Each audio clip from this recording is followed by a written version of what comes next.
Şah İsmail Xətainin şair bilənlər var. İndi sən onlar 1501-ci il saray atmosferini bizim restoranımızda yaşayacaqlar. Biz bu ölkədə yaşayırıqsa, biz öz tariximizi bir qədər də olsa bilməli, mənimsəməli. Qapıdan içəri daxil olursan və hər şey 1501-ci ilin atmosferini əks etdirir. Bu dövrün gəncləri daha çox əyləncə sahəsi maraqlı olur. Salam hər birinizə, xoş gördük. Bugünkü qonağımız layihənin yaradıcısı olan Özcan Kərimli. Xoş gəlmisiniz. Xoş gördük. Təşəkkür edirəm sözü mənə verdiyin üçün. Onda biz suallara yavaşdan keçək. Hamı deyir Səfəvi Palaz restorandır. Amma sən deyirsən ki, bu daha böyükdür. Səncə bunu bir kəlmə ilə necə izah edə bilərsən? Səfəvi Palaz bəli restoran layihəsidir, amma təkcə restoran layihəsi olmaqla qalmır. Bu eyni zamanda gənclərə həm maddi, həm mənəvi dəstək verməyi planlayan bir qrupdur. Mənim məqsədim odur ki, insanlara tarixi daha rahat şəkildə çatdırım və onlar tarixə obyektiv yanaşmağı bir şəkildə öyrənsinlər. Bu ideya səndə necə yarandı? Yəni necə oldu ki, sən birdən-birə dedin, mən bunu eləyəcəm? Bunu belə izah edeyim. Həm tarixə, həm də zamana çox böyük marağım olub ki, zamanla tarixi mən necə birləşdirə bilərəm deyə fikirləşdim. Mənə həm zaman maraqlı gəldi ki, mən keçmişdə səyahət etsəydim və yaxud keçmişdən hər hansısa bir şəxs bu dövrə səyahət etsəydi necə olardı? Bunu da restoran layihəsi ilə birləşdirdikdə Səfəvi Palaz yarandı. Yüzlərlə restoran var. Səfəvi Palazı bunlardan ayırd edən nədir? Və insanlar ora girəndə nə düşünəcək səncə, nə hisslər keçirəcək? Səfəvi Palaz dediyim kimi təkcə restoran layihəsi deyil. Elə ona görə də biz insanlara təkcə yemək təqdim eləmirik. Biz insanlara duyğunu, tarixi təqdim eləyirik. Onlar 1501-ci il saray atmosferini bizim restoranımızda yaşayacaqlar. Çünki restoranımız təkcə yemək təqdim eləmir insanlara. Təsəvvür elə ki, qapıdan içəri daxil olursan və hər şey 1501-ci ilin atmosferini əks etdirir. Yeməklər olsun, personalın geyimləri olsun, interyer olsun, hər bir şey 1501-ci ildə yəni əks etdirir. içəri girən kimi özünüzü keçmişdə hiss edəcəksiniz. Bəli, keçmişdə hiss edəcəksən və hətta ora aid olduğunu düşünəcəksən. Səncə insanlar bu layihəni ilk başda anlamayıb tənqid edə bilər? Bu normaldır. Hər kəsin özünə məxsus subyektiv fikri var və hər kəs öz fikri üzərində bir şeylər deyə bilər, amma bunu biz insanlara düzgün şəkildə çatdırsaq, onlar bizi anlamağa çalışsa və obyektiv yanaşsaq, burada tənqid olunacaq bir şey yoxdur. Amma bəzi insanlar düşünə bilər ki, bu sadəcə şoudur, izlənməyəcək, işləməyəcək. Bəs bu fikirlə razısınız? Yəni dediyim kimi onların subyektiv fikridir bu, amma bizim məqsədimiz insanlara dövr artıq belə deyim də sosial şəbəkələr, telefon və yaxud bu kimi şeylərin dövrüdür. Mən çalışıram ki, insanlar mənim belə məsələn çox vaxtım olmur ki, kitab üzərindən hansısa bir tarixi fakt oxurum, ansiklopediyalar araşdırırım və s. Bu dəqiqə ən asan yolu odur ki, yəni günümüzdə telefonla, hər hansısa bir texnoloji vasitə ilə bunu rahat bir şəkildə əldə edeyim və bu artıq indiki necə deyək, Z kuşağı deyir türklər, bu dövrün gəncləri daha çox əyləncə sahəsi maraqlı olur. Məsələn, gedim hər hansısa bir restoranda oturum, dostlarımla vaxt keçirdim. Yəni, məqsəd bu dəqiqə müasir dövrdə gənclərin və yaşlıların falan ilgisini çəkməkdir. Bəli, yəni əyləncə sahəsində mən tarixi gənclərə obyektiv şəkildə çatdırmağı planlayıram.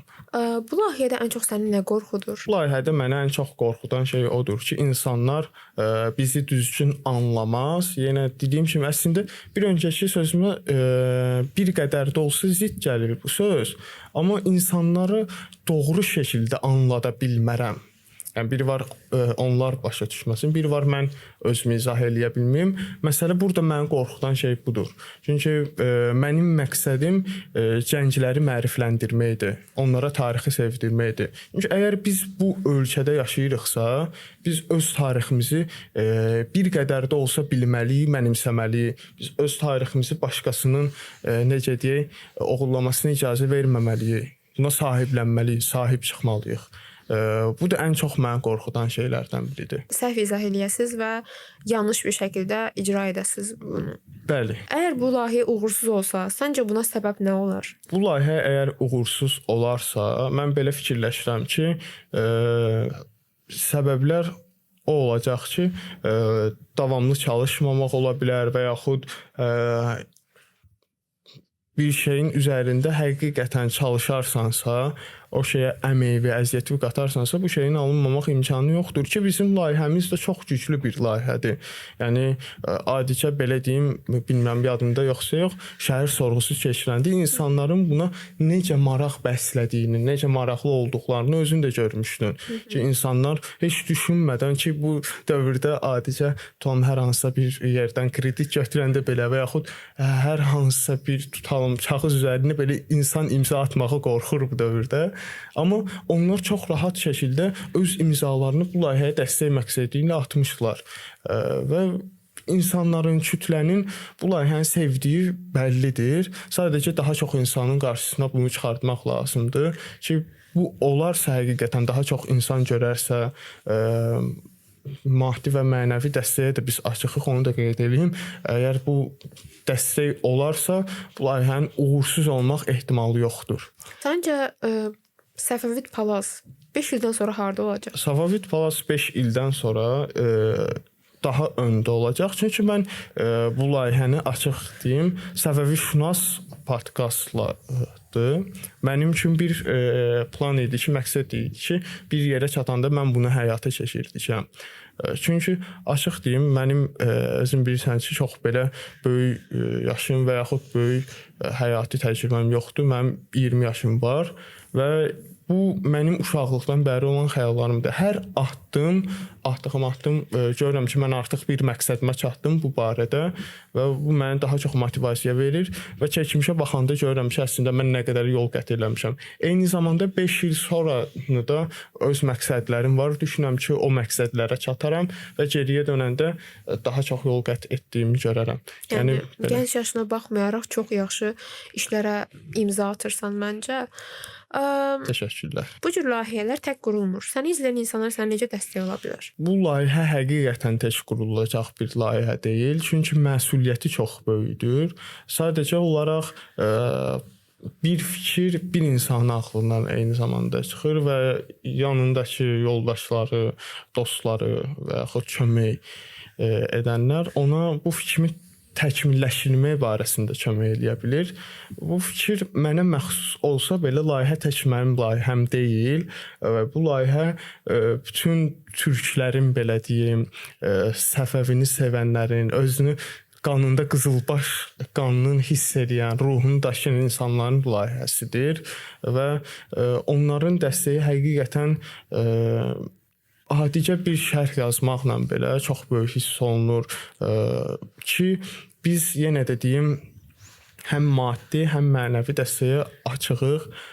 Çünki hazırda layihə gəlir gətirəcək ərəfədə deyil. Layihəni bəsləmək lazımdır ki, daha çox böyüsün. Yəni o insanlar həqiqətən ki, dəstəyini göstərən insanlar da var.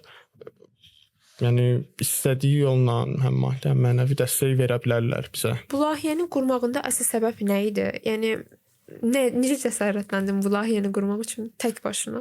Layihənin arxasındakı səbəb odur ki, mən ümumiyyətlə gəncləri görürəm, həqiqətən kimdən soruşsan ən adi, ən bəsit sualı belə soruşsan ki, Səfəvilər dövrü neçənci ildə yaranıb?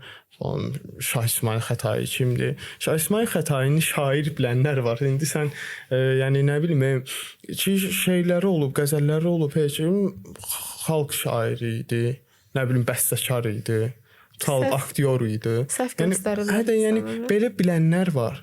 Şah İsmayıl Xətai çox böyük bir şəxsiyyət idi.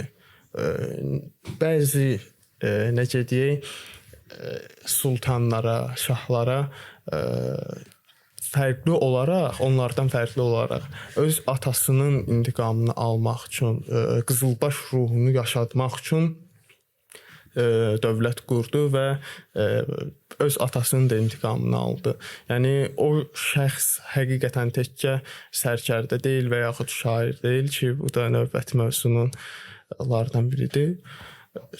Bunu insanlara doğru şəkildə çatdırmaq, insanlara şahın əsl kimliyini göstərmək və onların ruhuna, əsl qızılbaş ruhunu aşılamaqdır. Bugünkü buraxılışımızın sonuna gəldik. Özdən bəyə çox təşəkkür edirəm ki, belə bir layihəni yaratdı ki, biz bugün burada bu söhbəti eləyə bilirik. Əsas mən təşəkkür edirəm. Mənə də çox xoş oldu. Bir qədər qısa da olsa, ən azından izləyicilərə fikrimizi çatdıra bildiyimi düşünürəm. Sən də çox sağ ol həqiqətən. Hər birinizə təşəkkür edirəm izlədiyiniz üçün. Gələcək podkastlarda görüşmək ümidi ilə.